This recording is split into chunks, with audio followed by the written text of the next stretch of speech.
The verdict came on a Thursday morning. Guilty. 1 word, 4 seconds. 70 years of a clean life erased in the time it takes to draw a breath. Mildred Hayes stood in that courtroom in her best dress, the navy blue one she wore to church, the one her late husband had always said, made her look dignified. And she heard the word, and she did not cry. She had cried already, at home, alone, where no one could see. She had been convicted of stealing $3,000 from the family she had worked for faithfully for 11 years. She had not stolen a single dollar, but no one in that courtroom believed her.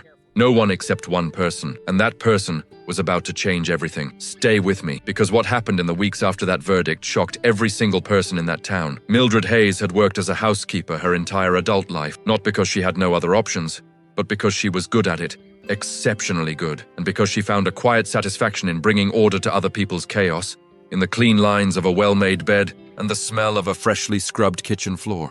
She had worked for 6 different families over 40 years. Each one had come to her through word of mouth. Each one had eventually been sorry to let her go, through retirement, relocation, or simply the end of a chapter. She did not steal. She did not gossip. She did not take things that weren't hers. Not a leftover, not a forgotten dollar bill on a countertop, not so much as a paperclip. This was not virtue for its own sake. It was principle. There was a difference, and Mildred knew it. She had been working for the Harrington family for 11 years when everything fell apart. 11 years. A spotless record. A woman who had never taken a thing that wasn't hers. And then one morning, everything she had built her reputation on was used against her. Hit that like button and keep watching, because the person behind this was someone Mildred never suspected. Robert Harrington was a successful architect, quietly wealthy, quietly generous, and, in Mildred's private assessment, quietly unhappy in the way that men sometimes are when they have everything they thought they wanted and discover it isn't enough. His wife was named Catherine. Catherine Harrington was 44 years old, carefully put together,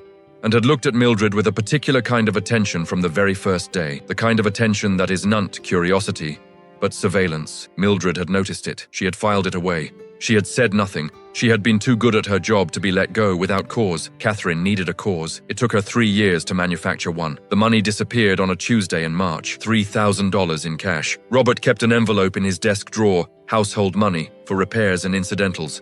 Catherine had told him it was gone. She had told him quietly, privately, the way she did everything, with a composure that left no room for doubt. She had also told him who she believed had taken it. Robert had not wanted to believe it, but Catherine had been patient. She had built her case slowly. A missing bottle of wine here, a piece of jewelry she couldn't find there, small things, mentioned in passing.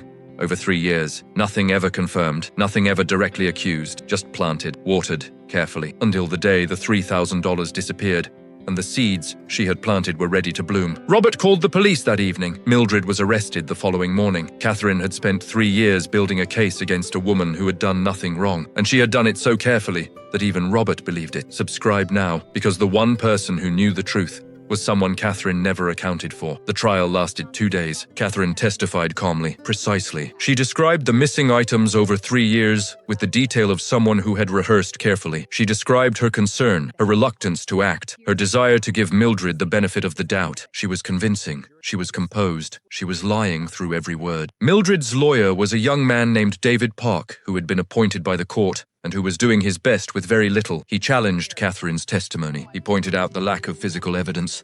He argued that no fingerprints, no witnesses, and no direct connection to the missing money made a conviction impossible. The jury disagreed. They deliberated for 90 minutes. Guilty. Mildred was sentenced to 2 years probation and ordered to repay $3,000 she had never taken. She walked out of the courtroom in her navy blue dress, and she did not look at Catherine Harrington. She didn't need to. She already knew. Her name was Rosa. Rosa Delgado was 26 years old and had worked as the Harrington family's part-time cook for 2 years. She had started 6 months before the money disappeared. She had been in the kitchen on the morning Catherine reported it missing. She had heard things. She had been afraid to speak. She was the daughter of immigrants. She had no documentation. She had a daughter of her own, 3 years old, and a job she could not afford to lose, and a fear of authority that had been learned young and never entirely unlearned. She had sat with what she knew for 4 months. Then she had watched Mildred walk out of that courtroom, convicted of something she had not done, and she had gone home that night and not slept, and in the morning she had made a decision. She called David Park. What Rosa had seen on the morning the money disappeared was simple. She had been in the kitchen at 6 a.m.,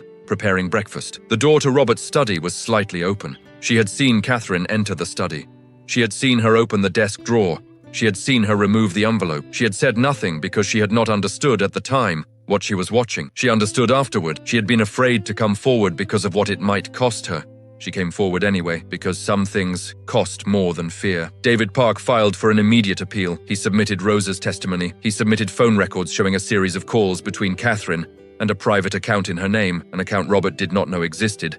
Around the time of the alleged theft, he submitted the testimony of a financial investigator who had traced, at David's request, a pattern of small cash withdrawals from the Harrington household over 3 years. The picture that emerged was not of a stolen $3,000. It was of a woman who had been systematically skimming money from her own household for years and needed someone to blame when the amount became impossible to hide. The appeal was granted in 6 weeks. Mildred's conviction was overturned. The day the verdict was reversed, Robert Harrington sat alone in his study for a very long time. Then he called David Park directly. He asked for Mildred's address. He drove there himself. No lawyer, no intermediary. He knocked on the door of the small house where Mildred had lived for 30 years, and when she opened it, he stood on her porch and said, "I am sorry. I should have believed you. I should have asked more questions. I am sorry." Mildred looked at him for a moment. Then she said, "Come in.